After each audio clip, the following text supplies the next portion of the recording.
America అధ్యక్షుడు Donald Trump సంచలన వ్యాఖ్యలు చేశారు. ముందు ఇరాన్ సంగతి చూసి తర్వాత క్యూబాపై ఫోకస్ పెడతామన్నారు. ఆ దేశ ప్రభుత్వం అమెరికా జాతీయ భద్రతకు, విదేశాంగ విధానానికి తీవ్రమైన ముప్పుగా మారిందన్నారు. ముందు యుద్ధంలో ఇరాన్ పని ముగించి ఆ తర్వాత క్యూబా సంగతి చూస్తామన్నారు. ఇజ్రాయెల్ దళాలతో కలిసి అనుకున్న దానికంటే వేగంగానే తమ దళాలు ఇరాన్ పై దాడులు కొనసాగిస్తున్నాయని అన్నారు ట్రంప్. వరుస దాడుల వల్ల ఇరాన్ సైనిక సామర్థ్యాలు కూడా భారీగా క్షీణించాయన్నారు. ఈ దాడుల్ని ఎదుర్కోవటానికి వారికి తమలా వైమానిక దళం లేదని పేర్కొన్నారు. ఇరాన్ నావికా దళాన్ని కూడా తాము పూర్తిగా నాశనం చేశామని ట్రంప్ ప్రకటించారు. 3 రోజుల్లోనే 24 ఇరాన్ నౌకల్ని తుడిచిపెట్టామన్నారు. దీంతో ఆ దేశ అధికారులు తమ కాళ్ల బేరానికి వచ్చారన్నారు. అణు ఒప్పందంపై చర్చలు జరపడానికి సిద్ధంగా ఉన్నట్టు పలువురు ఇరాన్ అధికారులు తమకు చెప్పారని, అయితే ఇప్పటికే ఆలస్యమైందని తాను చెప్పినట్టు పేర్కొన్నారు. టెహ్రాన్ రాజకీయ భవిష్యత్తుని పునర్నిర్మించడంలో ఇరాన్ దౌత్యవేత్తలు తమకు సహకరించాలన్నారు.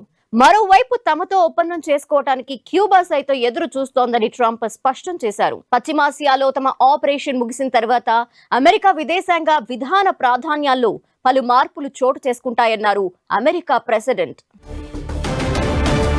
అమెరికా అధ్యక్షుడు డొనాల్డ్ ట్రంప్ సంచలన వ్యాఖ్యలు చేశారు.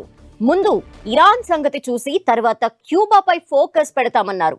ఆ దేశ ప్రభుత్వం అమెరికా జాతీయ భద్రతకు, విదేశాంగ విధానానికి తీవ్రమైన ముప్పుగా మారిందన్నారు. ముందు యుద్ధంలో ఇరాన్ పని ముగించి ఆ తర్వాత క్యూబా సంగతి చూస్తామన్నారు. ఇజ్రాయెల్ దళాలతో కలిసి అనుకునే దానికంటే వేగంగానే తమ దళాలు ఇరాన్ పై దాడులు కొనసాగిస్తున్నాయని చెప్పారు ట్రంప్. వరుస దాడుల వల్ల ఇరాన్ సైనిక సామర్థ్యాలు కూడా భారీగా క్షీణించాయన్నారు. ఈ దాడుల్ని ఎదుర్కోవటానికి వారికి తమలా వైమానిక దళం లేదని పేర్కొన్నారు. ఇరాన్ నావికా దళాన్ని కూడా తాము పూర్తిగా నాశనం చేశామని ట్రంప్ ప్రకటించారు. 3 రోజుల్లోనే 24 ఇరాన్ నౌకల్ని తుడిచిపెట్టామన్నారు.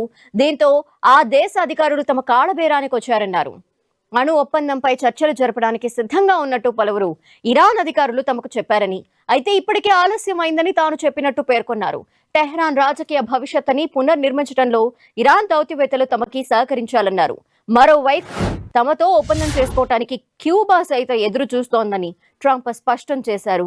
పశ్చిమాసియాలో తమ ఆపరేషన్ ముగిసిన తర్వాత అమెరికా విదేశాంగ విధాన ప్రాధాన్యాల్లో పలు మార్పులు చోటు చేసుకుంటాయని అన్నారు అమెరికా ప్రెసిడెంట్.